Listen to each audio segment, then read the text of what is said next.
Okay, welcome everybody.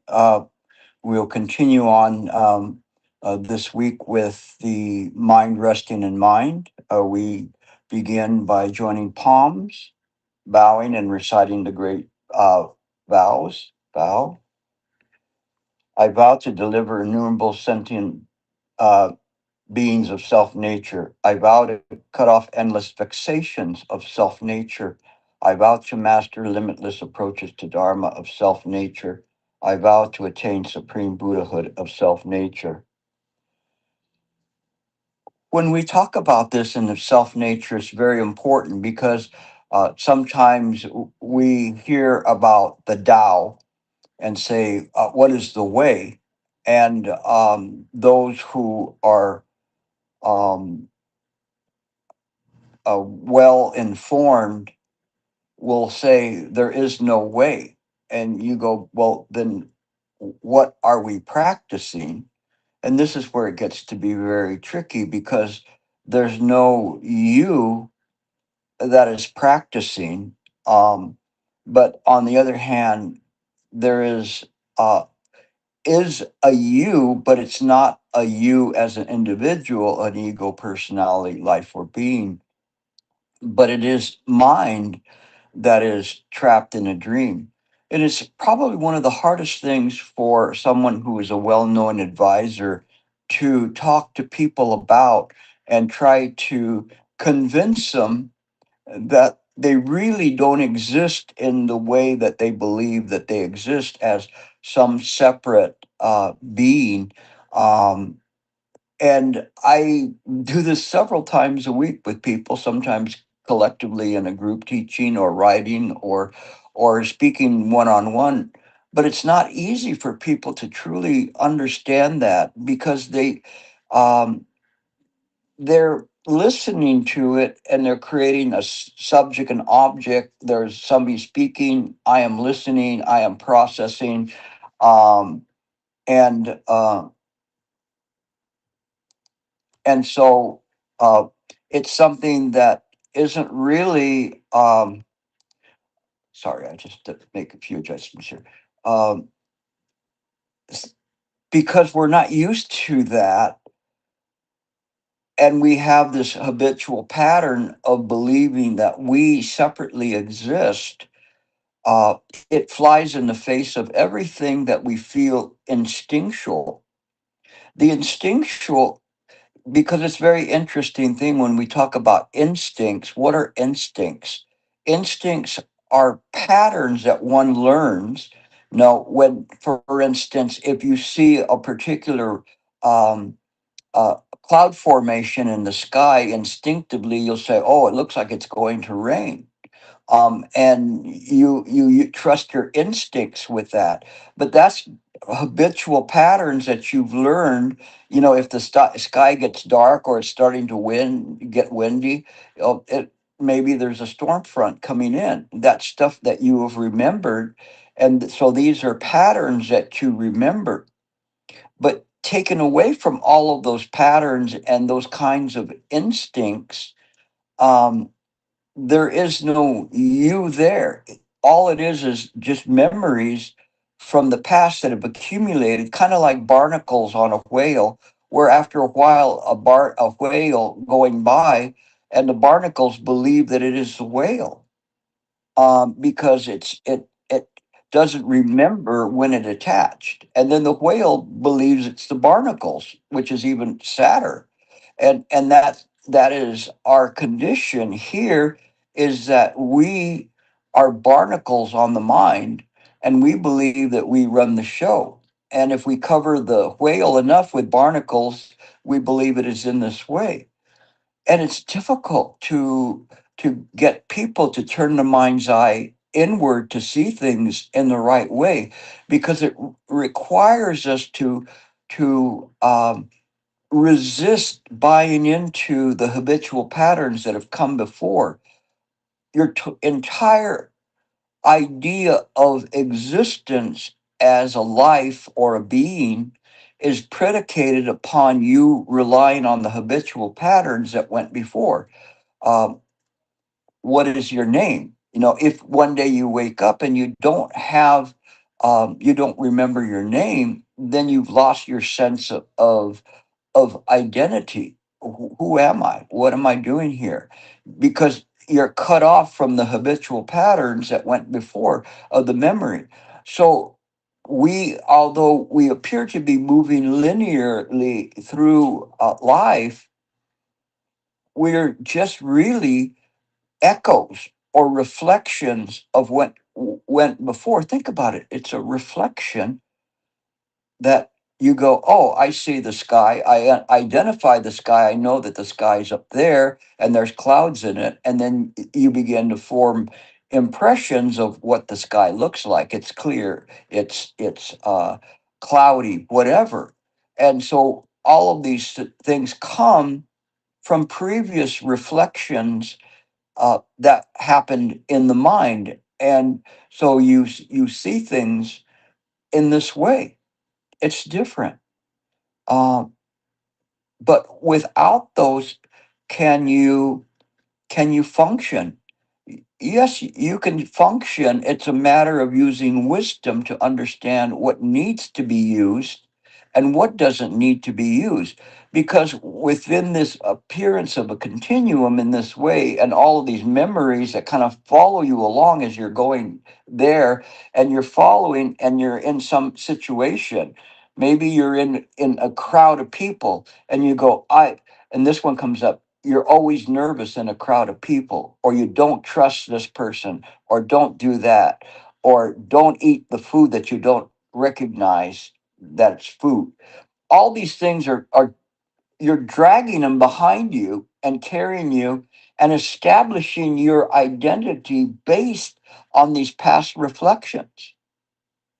And so you believe it to be in this way, and so you have this I think therefore I am, but your thinking is predicated on all these things that are following along and giving the appearance of a continuum of time. In Chan, and when we sit to meditate, we cut that off. We cut off the idea of time. We cut off the idea of space. There's no time. There's no space in that moment. It's immediate in the present moment, but it's not the present moment of an ego. The ego is simply flying by, and you see it as you begin to practice. You'll see all of a sudden here comes the ego coming by, and all of these things are following behind it. There it goes. Let it go. It's coming this way. Let it go. Let it go. These things are going, following behind, going, take me, look, I'm leg pain. You take me, I'm thirsty, I'm drowsy, take me, I'm confused. And you go, confused? Oh, okay, well, let me talk about confusion. Let me think about confusion. Am I doing this right? Take me, you're doing really good. Really? Yes, you're doing really, really good. And then you stop. You mess everything up. I'm sure that masters from the ancient times would explain it in this way. Finger puppets. But in any case, I'll use any expedient means to try to explain to you what you're doing when you're sitting on that cushion. When you're sitting on that cushion in silent elimination, it all just drops down, drops down, drops down. You just rest. You rest from the you. There is not you that is sitting. Well, where is the you? There it goes again. Take me, take me, take me, take me, take me. Let it go. All these things here. Bring them down, bring them down, bring them down, bring them down, bring it down. Rest it. If it goes by, let it go. Don't chase after it. It goes this way, let it go. A new one, leg pain. Just bring it down. Whatever it is, any impressions, let them just go down. Don't chase after them. You have to sever the mind that desires continuation. It is the only way that the ego works in this way. Once you understand how ego works, once you understand how mind works, you can go back in. You can go back in. But the difference is that now you are appearing in samsara provisionally. You are no longer in samsara as a life or a being, but you carry a much nobler function. And that function is to continue to illuminate the mind, continue to practice in ways to develop these 84,000 ways to Dharma that you can share with others. So there is a purpose there. Why? Because when you sat and you meditated, or during your day and you kept yourself resting in the present moment, y- your true nature manifested. This wisdom appeared. And with this wisdom appearing, then you know precisely what you're doing here. The vast majority of the people, no, we're down to like 99.99999 something, don't know what they're doing in this world or so-called world. We don't know that. Even though the Diamond Sutra tells us that, even though the Heart Sutra says there's no ignorance nor ending of ignorance. Why? Because there's no you. You are not ignorant. You are a reflection of ignorance. Reflections where? In mind. You are appearing in mind. If you look in the mirror and you see yourself and say, am I this person?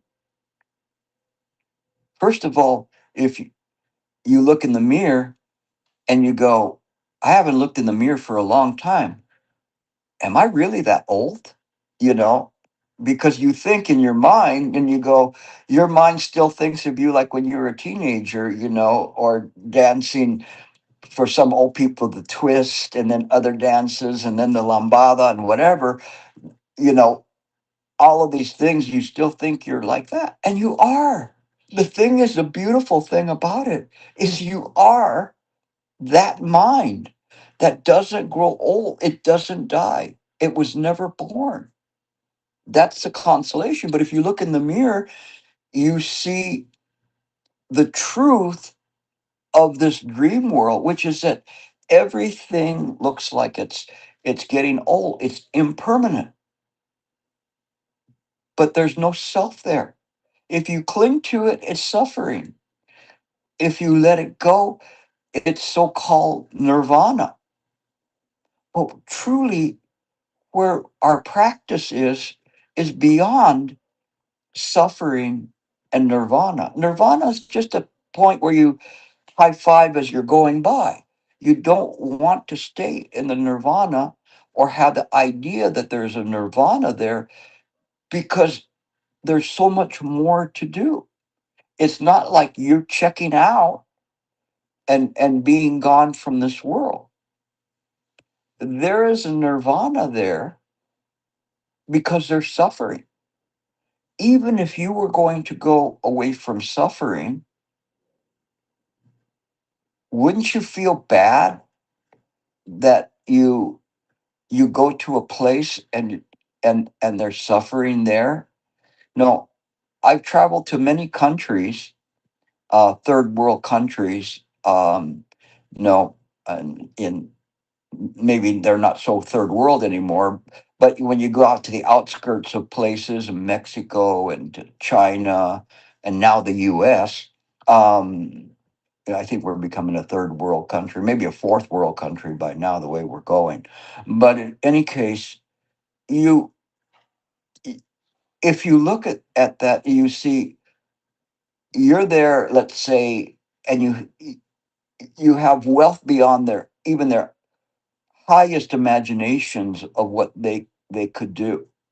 And I remember back in the 80s going to China and handing out Kleenexes to kids, just a Kleenex. And they were holding it to their face.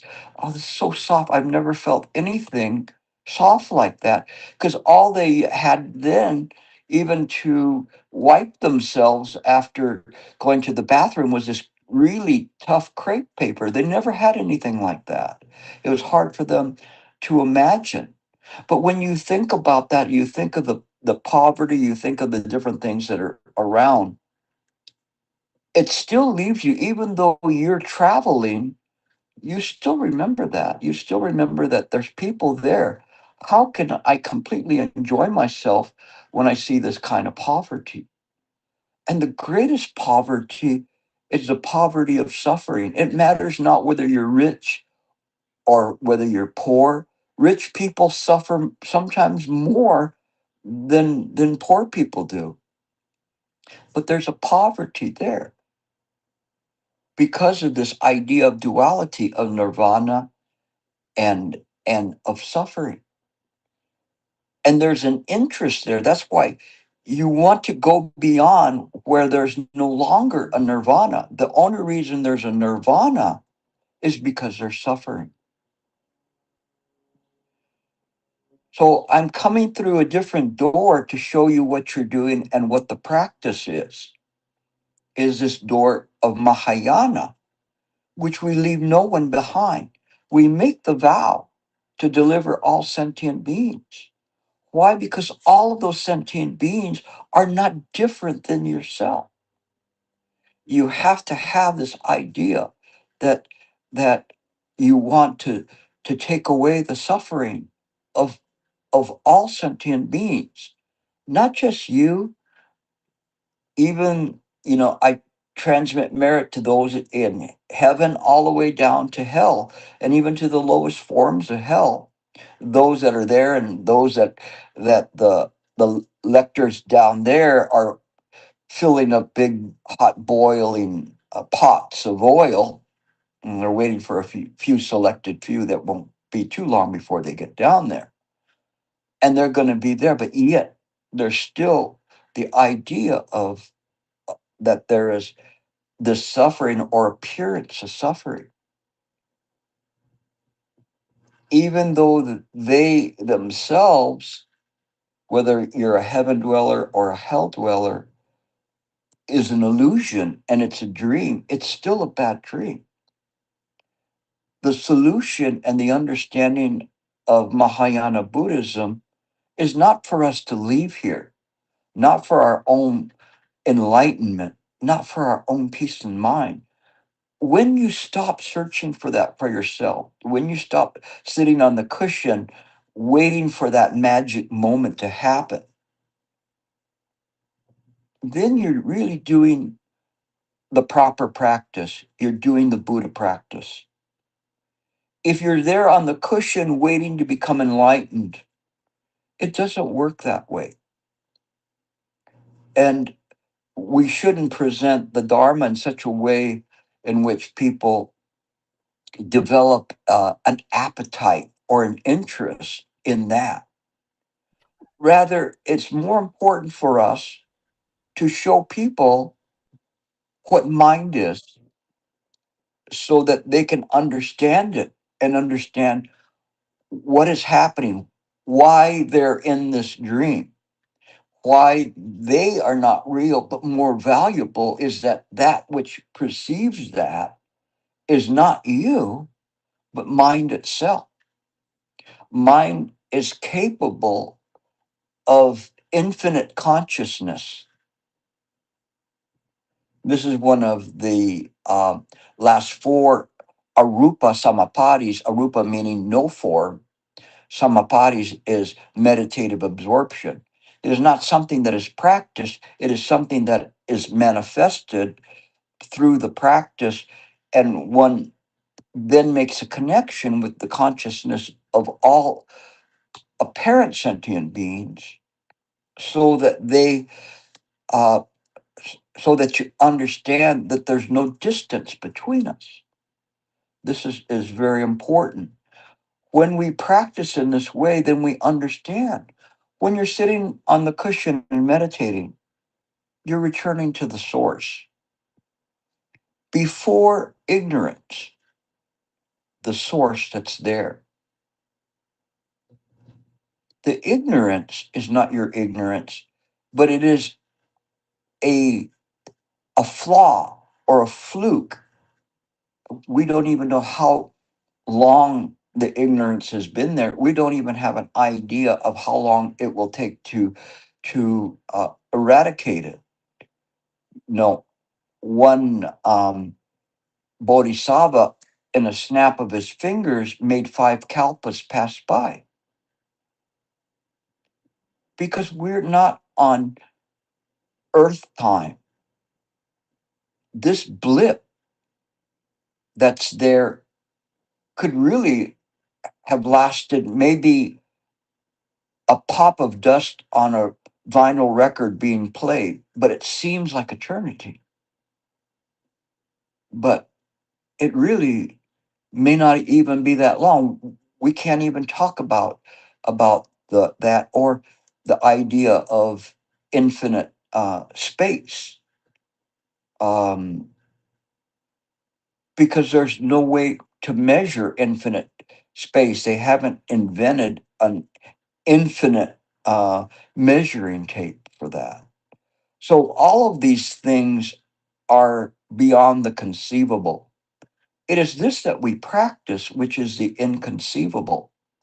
But as we practice it, mind itself, as one sits very peacefully, mind in mind, gains access to these what appear to be super mundane abilities, but they're just the way mind is. We don't have to strive to get them. The more we strive to get them, the farther away we get, or the lower the realization it is from. They arise naturally, but there are no good unless we can put them to work. To really to encounter the essence, what we could say is the Tao. The Tao is two things. One of them is, you could call it a noun. It is what everything is without there being any everything or anything at all. That is the Tao, and is also what we do with that realization. The awakening that we seek is not for us. It's awakening to say, oh, just as if there was a miner that was in a, a collapse of a mine, and finds the way out, he would not just simply lead himself out, but he would show the way for others. That's natural. That is the Tao. That is the way the things are. One doesn't even have to think about doing that. That just comes naturally. Again, earlier in this year, I talked about Tiyong, Tiyong, the T being the essence, and the Yong being the function of that essence. So, what appears to be two parts, you could call it the Tao as well. It isn't really two parts. It is the characteristic of mind, and mind looking after its body. So it has its body, it wants to look out. It doesn't matter whether it's far removed from the brain or any other part. If there's a cut on your body, you would certainly attend to it. It doesn't matter. You'd say, well, you know, I'm left-handed. If it was on my left hand, I would prefer I take care of this one. Sorry, right hand, if you're cut, I don't need to deal with you. No, it doesn't discriminate in this way.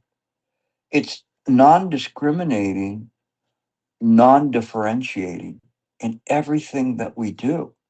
we see things in this way. So we no longer see it from the idea of, oh, Gilbert, this so-called high-level expert in the Dharma looking down on the people or whatever. That's absolute nonsense. The only thing that Gilbert's good for is to be a receptacle for information that I can use to try to pass on to the next generation before Gilbert withers up and dies. But he doesn't really die, it's only dies in a dream. The mind will come back again, manifesting again with the vows and appear again in this world. Again, provisionally, meaning that I'm not really appearing here um, uh, as a so called blind participant. There's a thing, a notion in the law where you can make a special appearance. Now the law and attorneys, they have no idea what that really means, but that's my pet pet peeve. But a special appearance is when you go in front of a court to challenge the jurisdiction of the court to hear your case, or because they lack the jurisdiction to be able to rule on something. For instance, I once did that where I was in a case representing a Mexican citizen and a child, and the child was a Mexican citizen, and somebody had stolen the child, and they were trying to use the courts here to keep the child because the mother that they stole it from was poor. But I challenged the authority of the court to be able to even hear the case of a Mexican citizen. They had no jurisdiction to it.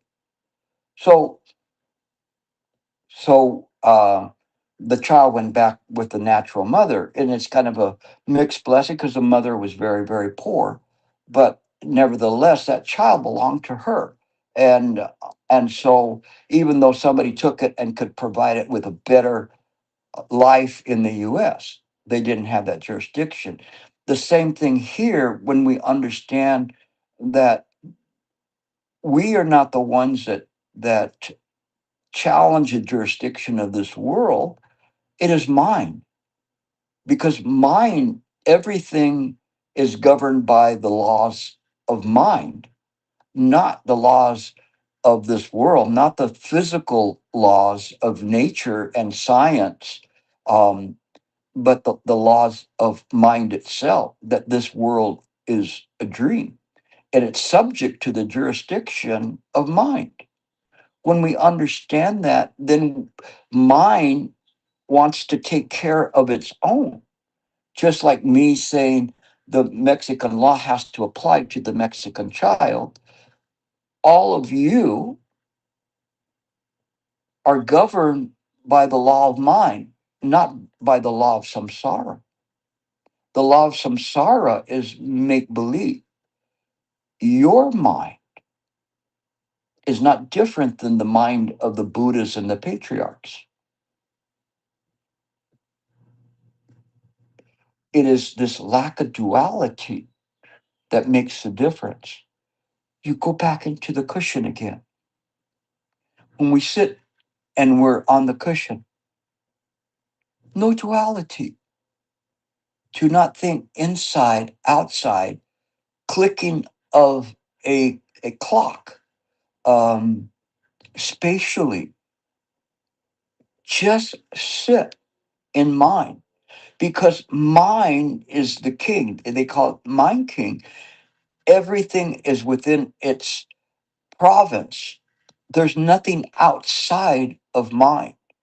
So, where would you see a distance of space or a distance in time? There is no past, present, or future. But if we judge everything from samsaric rules, then it'll be self proving, illusory self proving. Yes, the rules are if I throw this up in the air, it will come down. That's the law of gravity. applied only in the samsaric setting. You go 100 miles out into space, and that doesn't apply anymore. It would just float around.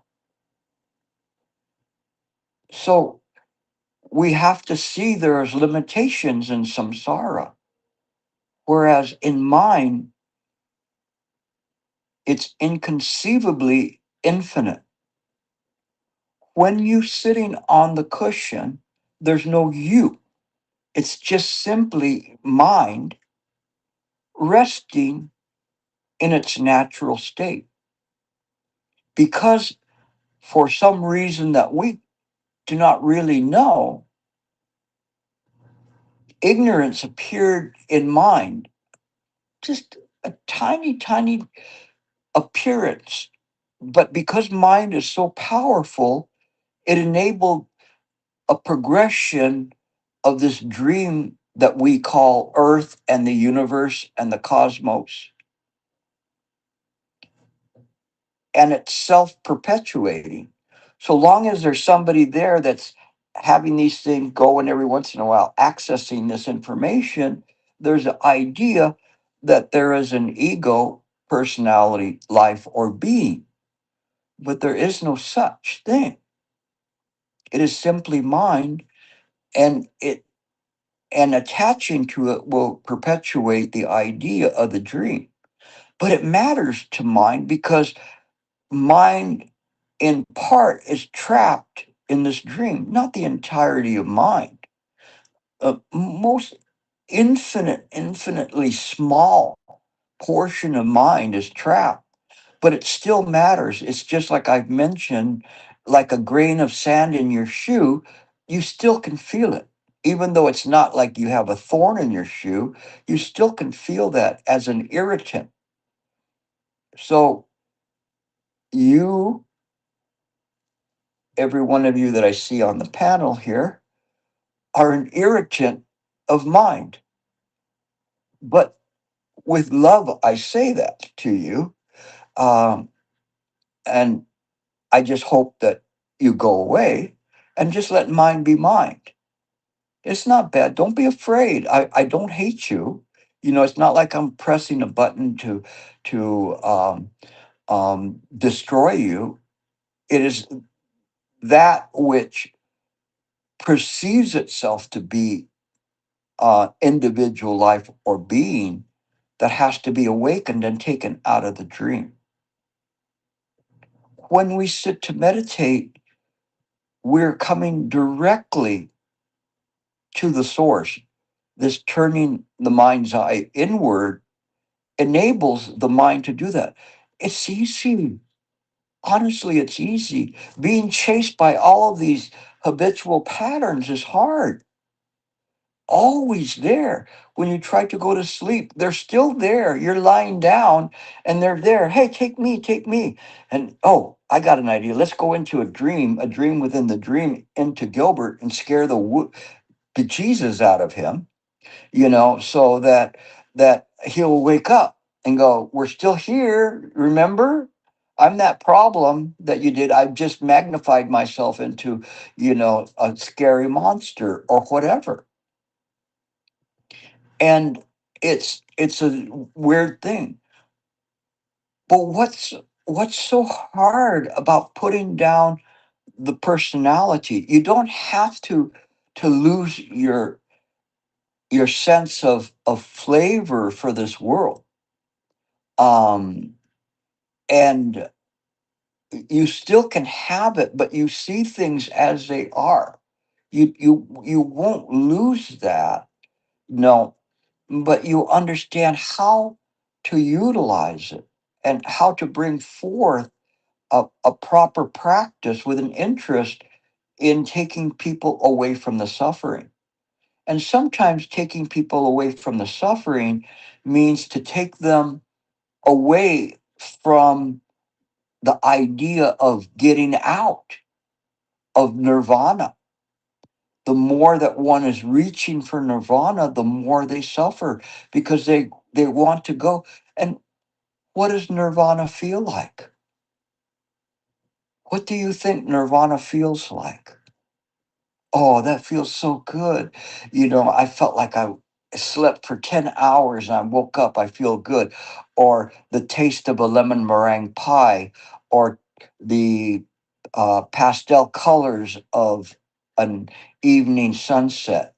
Um, no, uh, whatever it is, you think that that's what nirvana is like? Those are all just little dream things. There is a part of what I say is an essential component of meditation, which is a sublimeness. And a sublimeness is not like piti, the third jhana of joy. Piti, the third jhana of joy, it's like you're now at an amusement park and you're going up and down and you're on the rides and you're going wee wee wee wee, right? It isn't this kind of a joy. This joy is like I'm able to hold on to the method and I'm no longer generating these bad thoughts or whatever, or disruptive thoughts. Sublime, think of this term, and I know for some people who English second language, it might be difficult for you to understand that term sublime. But what would you say is sublime? Those that their first language is English, is a sense that you see in the really good statues. If you want to see the good statues of the bodhisattvas and the Buddhas, look at their faces. Look at how they look. You know, um, a true good picture of Guan Yin or statue of Guan Yin, or a Buddha. There is a suggestion of a smile, not a smile per se, but a suggestion and a calmness in the face. And it is, you could say, the mind that has n- um, no need of anything in the present moment. It doesn't need to be quieter. It doesn't need to be um, um, more rested. Doesn't need anything. It is just simply there. So if you asked um, um, Guan Yin there, would you like uh, a Coke? It's Coke Zero. No. A boba? They might raise an eyebrow, but they'll go back and no, I don't need that. Water? No, don't need. I don't need anything in this moment. I don't need anything. Have you had moments like that in your life? They're so few and far between, right? How about being sublime all the time? How about even being sublime 10% of the time? That's not bad, right? That's pretty darn good. You've just increased the quality of your life 10% or more. To be sublime, I don't need anything. What do people need the most in the world? Think about it. To me, I think it's time. I'm always running out of time, but I'm always feeling like I'm wasting time. So it's it's a funny thing. But to be sublime, that's pretty good. At least begin when you're sitting to meditate. You're sitting to meditate, all of the problems and everything, you take them and then you set them down. And then what next, Gilbert? You go too. I don't need you. Where should I go? Just rest. Okay, rest. At least when you're meditating, be sublime. I don't need to think. I don't need water.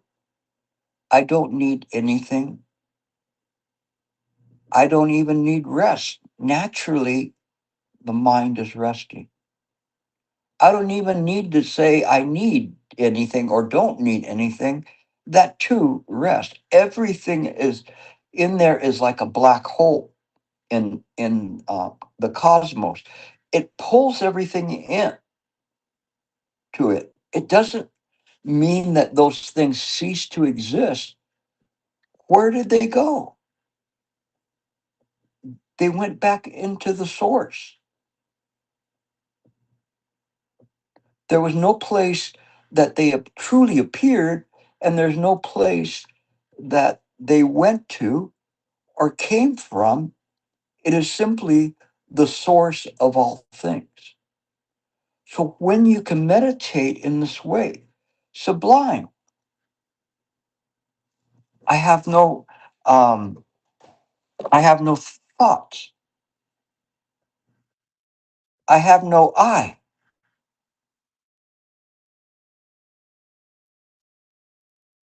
Resting.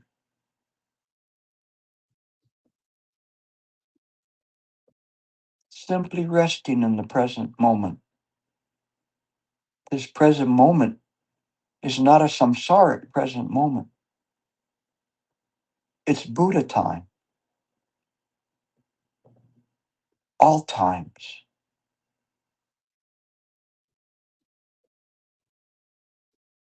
Resting,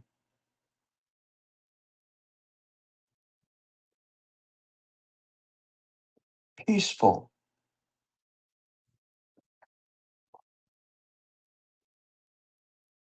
Even the peaceful is absorbed. The idea of sublime. Mind needs nothing, doesn't want anything, doesn't crave anything, doesn't need enlightenment, doesn't need to run away from suffering.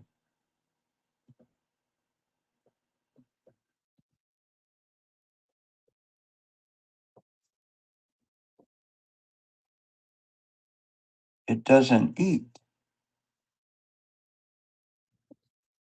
it doesn't die. It's infinite, infinite in space,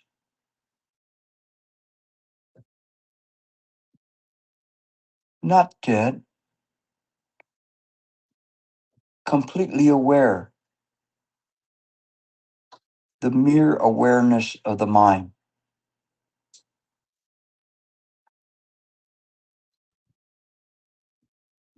aware precisely in this moment,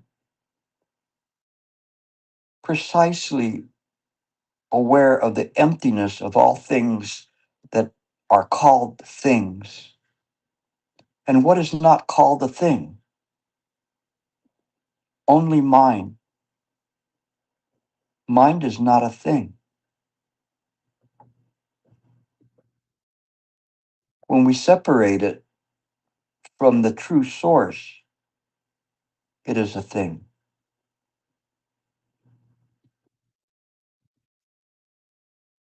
But when it simply absorbs everything, there is no method, no you, no sitting, just a meditative absorption.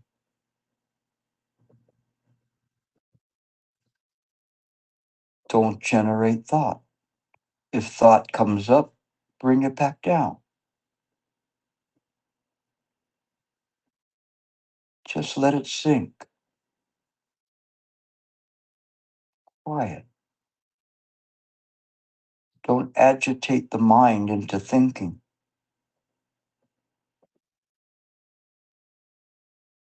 Send your awareness out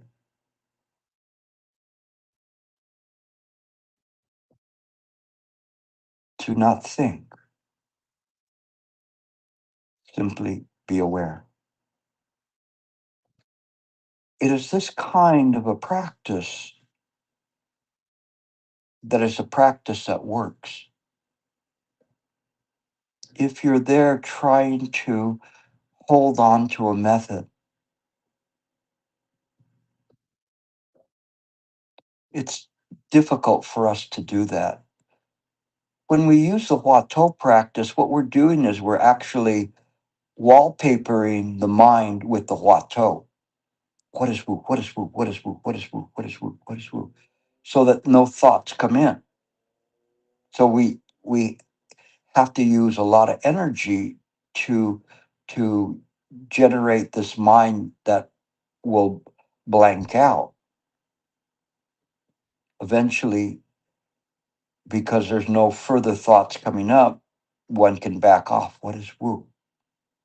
What is Wu? What is Wu? What is Wu? Until one even forgets what the question is. In silent illumination, that is the starting point.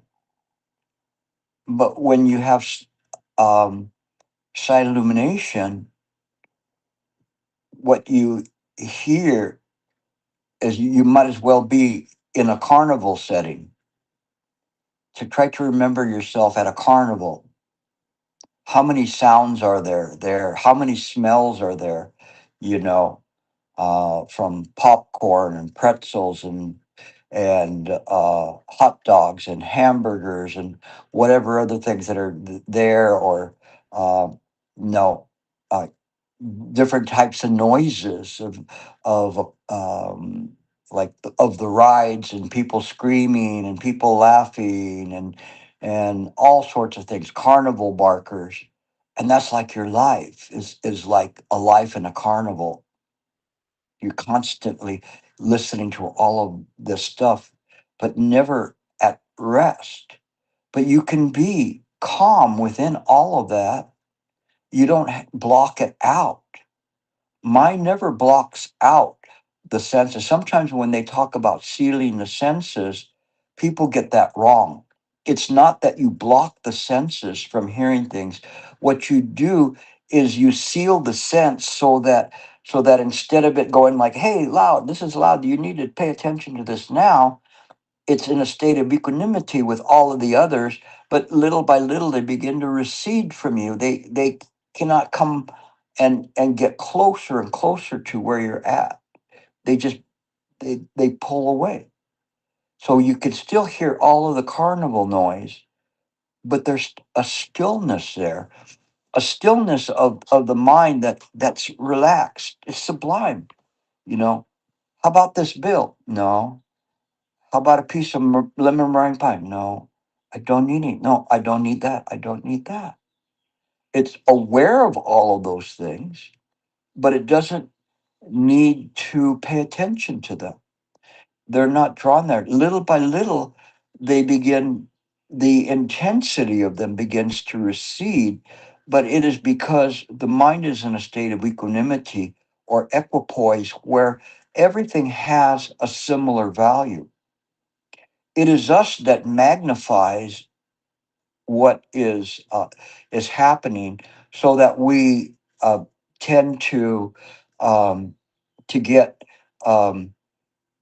pay attention to those things that are the loudest.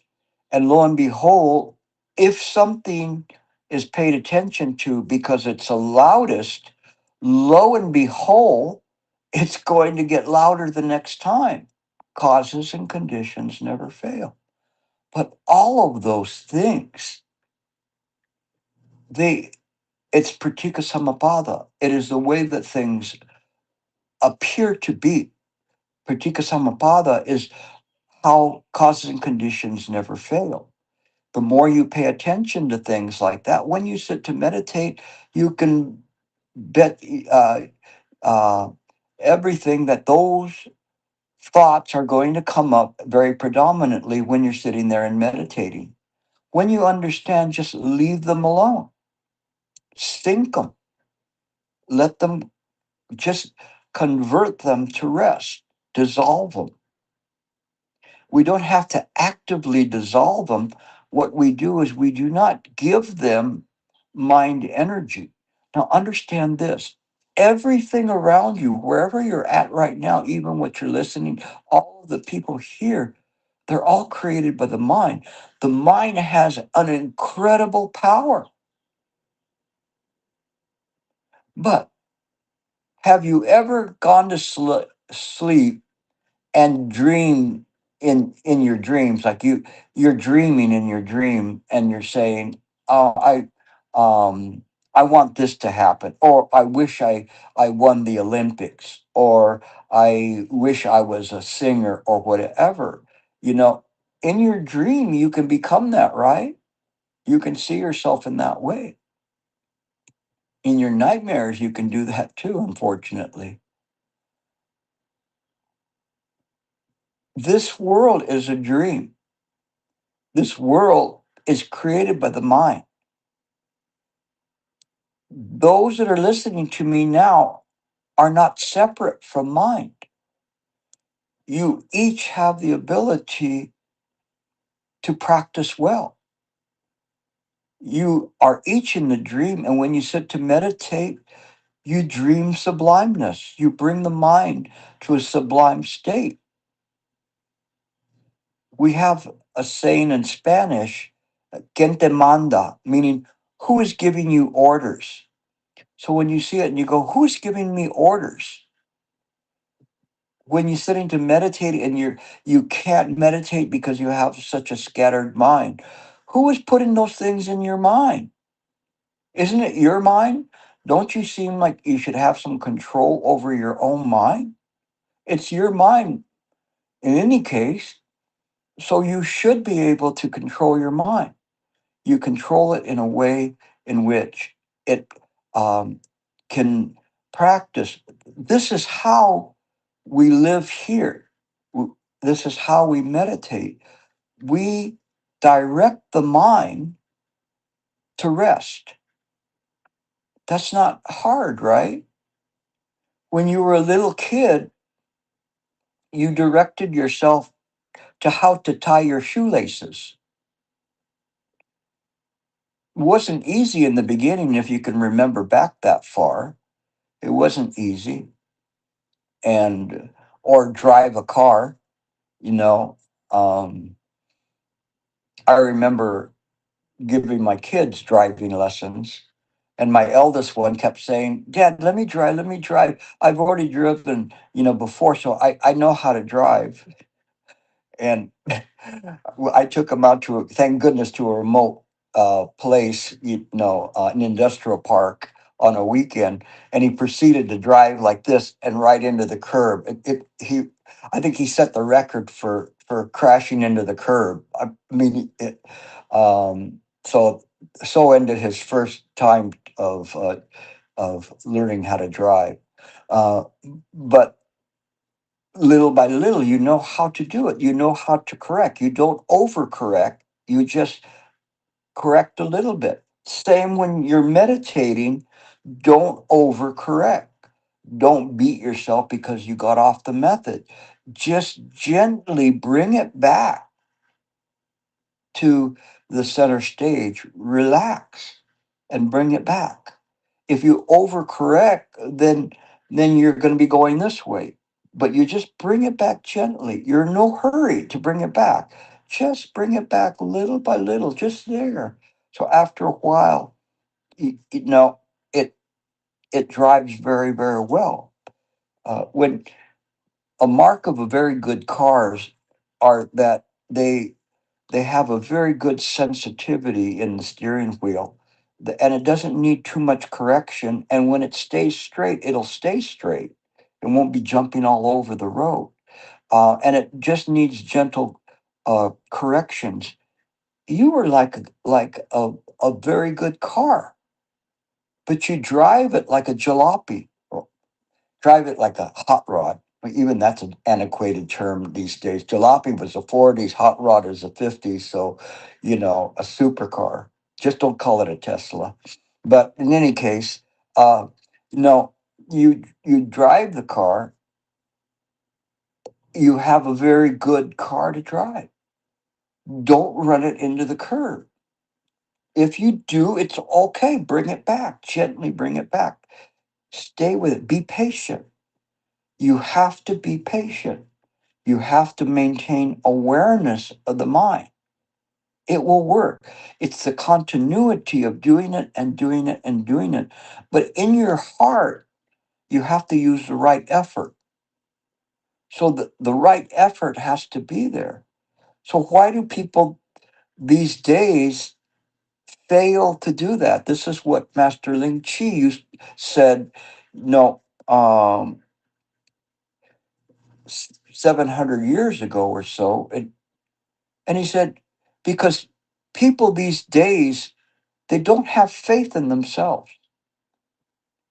So they don't do it right.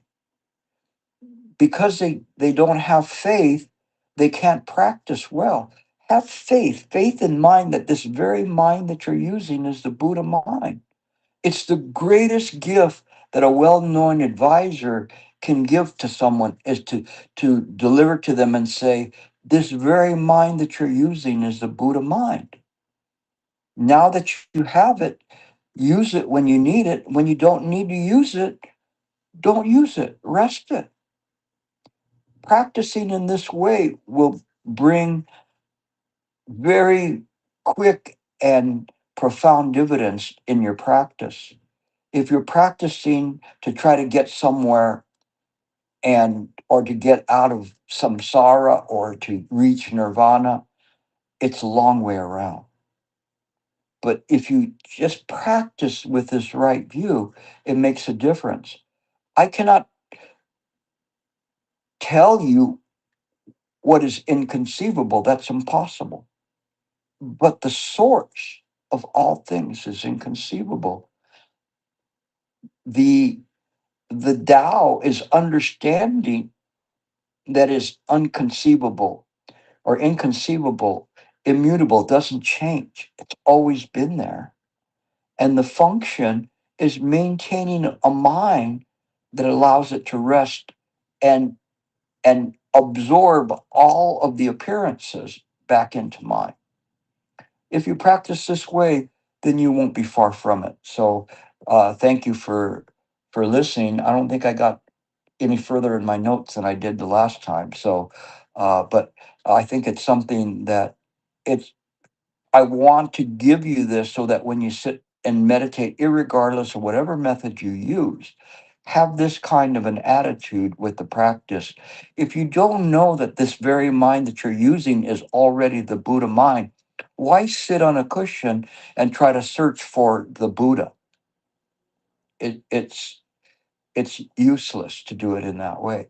But if you understand you already have it, it's yours to lose. Moment to moment, you already have won. Okay? So thank you very much for listening again. That time went by very quickly. Amitofu, take care. I'll take questions.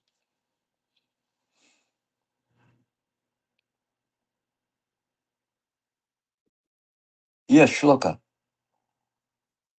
Hi, Gilbert. Amitopo. Um, Thank you so much for presenting on this. It's really helping.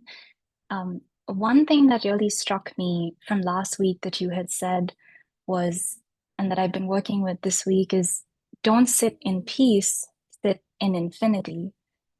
And just connecting that with the jhanas, I was wondering while you were presenting on the jhanas, why you had said that the first four are practiced while the next four are experienced. And I realized last week that it's because when sitting in infinity, there's no one to practice. It's just resting mind in mind. And previously, I had only, I guess, dabbled with contemplating the infinite Buddha field. But this past week, I tried to stay longer through the whole sit, and it really changed the sit. Um, but I just wish there was more stability, and today really helped. And I feel like I just need to practice more and just put in the time. The first thing is to know that there is a difference, that there is this idea.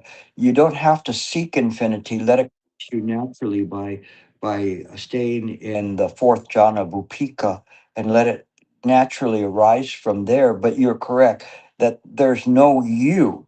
That's why they call it an arupa jhana, meaning there's no form, being you as a form. So there's no you there. It is simply mind returning to mind without a sense of self. But it is more of an experience of mind by mind, and initially, and then later on, it is just simply the meditative absorption that the mind, the the mind is is no longer experiencing itself. There's no anything close that we could call subject and object, but it is just the experience of mind, and no passage of time, no you, no nothing. But the idea, when we look at it and we say contemplate infinity, there's no borders there, and and there's no viewpoint where you can say, is it infinite going this way or that way, or going this way and this way? No, there's it's infinite. So whether we say it's infinite expansiveness or infinite in contracting, it's the same thing. That's why the one sutra said, if the mind, if the world expands, 1 light year, uh, mind expands to 1 light year, and if it contracts to 1 micron, then mind contracts to 1 micron. There's no difference. There's no relevancy or concept of space and time. It is just simply the um, the intimacy of your own of mind's own intrinsic nature. So just keep playing with that, and you will you're on the right track with it, with what you're doing. So we'll check in next week and see how you're doing with it.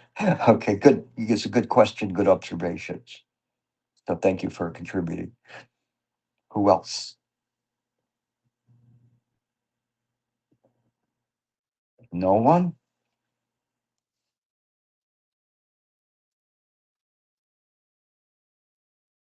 Where's Sam? Is Sam around today? He's always the one that primes the pump. Nobody have any questions about what I was talking about? Did you understand it? Or I see you guys all there. Hello, Master. This is Arvind. Hold on. Let me go back. I was get it here. Who is there? This is Arvind. Oh, okay. I don't see you, but that's fine. Go ahead, Arvind. Um, I just wanted to share that a few months ago, when sitting in meditation, I just had this thought come up. Not a thought, but like a very intuitive experience of like just everything feeling like falling snowflakes, in the sense that it's momentary, but also like how it starts to disappear from the moment it appears. And I had just let it go. But suddenly, when you were talking today about resting mind and mind, um, it just came up again. And I had been trying to find a way for returning to the method, but without an effort. Um, and somehow, like, all those things just came together without even trying to think about it today. And I just wanted to share that. It is in this way sometimes when you listen to it, and sometimes it's graphic. Sometimes it you create the graphicness in your mind. But the idea sometimes, you know, I would see things as arising. You're talking about snowflakes. There's no difference. There's no difference in whether it's going up or down. But I would see thoughts arising, and and then leaving, and with no turning of the eye. Like if you start seeing it, then all of a sudden it begins to gain form where it's like I had posted on the Mindwork forum. It's everything's kind of like a wisp of vapor, and it is the idea of a thought. If one looks towards it, then that vapor then solidifies, and now it's a thought, and that's a lot harder to get rid of than a vapor that's forming and trying to become a thought. And so, if you keep the mind very, very peaceful, whether you see it like snowflakes, like I say, it doesn't matter which way you see it, as long as you don't, you see collectively all of the flakes coming, letting them go. Little by little, there's going to be less of them coming until only a few of them come at one time until they're caught. Causes and conditions never fail. When you do that, then the mind is completely at rest. But even when the snowflakes are falling, the mind is at rest. It's already at rest because it's naturally at rest. Um, it is like sometimes I equate it to the Chinese acrobats that have they have the sticks with the plates and they're spinning them and they're spinning them like this and spinning them, but if they stop spinning them, they will fall down. So the trick is not to move the stick. So if one doesn't move the stick, they don't provide the energy for those thoughts. Naturally, they will fall. Same thing. If you don't look at the snowflakes coming down, don't pay attention to them, then little by little there'll be less of them that are coming and only a suggestion of them to the point where it just becomes a vapor, a tiny vapor of of a formation, even of an idea. So not even an idea yet, an idea of a thought, it is there. And then as everything begins to sink, one could even get the feeling of what the ancients called ephemeral bubbles. These ephemeral bubbles that are there, that are right on the mind, but we can't really see them. We only see the gross bubbles, such as those that are bubbling up from a Coca-Cola. And if you're looking at the top of a glass with Coca-Cola in it, you see the bubbles on the top. When the mind is very clear and still, you can see the bubbles all the way down to the very bottom of the glass. Those that are still on the bottom and beginning to form, yet have not even arisen to come up to the mind, but the mind is already aware of them. That's the beauty of it. The mind is already aware of it, but there's zillions of them, of these bubbles, all there. They've been there for so long, all these habitual patterns, but we're not afraid of them because they are just in the nature of mind. After a while, you see the zillions that belonging to everyone's minds. You just let them be, let them be. But yeah, the way that you're talking about it, this is kind of a good progression in your practice. So keep kind of playing that way. Again, don't try to name the bubbles. Don't try to do anything. Above all, don't turn your mind's eye towards them. You are just as if you were there and sitting in a rainstorm, and I shouldn't say, well, initially it's like a rainstorm. After a while, it's just like when it's beginning to rain and you can feel the rain hitting you. But it's okay. It's a summer day. You're not worried about getting cold or anything. They're not going to harm you. So you just let them pass by. This is how you sit. It's very good. It's very easy. You know, I don't know why we put so much pressure on ourselves to meditate. Meditation is so simple. That's why they call it just sitting, because it is just in this way, this sitting that is very quiet. We don't have to do anything. No. Again, we're not like the dog that's in the yard, if you ever walk by a yard and there's a dog there that comes running up and starts barking at everybody walking by, you don't need to do that. No, you you just sit there very calm and peaceful, and and whatever's happening is happening. But if it has something to do with you, you go. But if not, you have no reason to do anything. So anyway, that's how one should practice. Anybody else? You guys are going to let me off easy today? I don't know if these analogies are good ones for you, or whether they're hitting home, or so that's why I needed some feedback too to see where I go with this, because I've been really trying to hit hard on for the last few weeks to talk about how to meditate and how to meditate right, so that you're clear about it. Meditation is actually very, very easy when you understand the the principles of meditation. Then it will work for you. Okay, nobody else? Going. Okay, an unusual time, no questions today.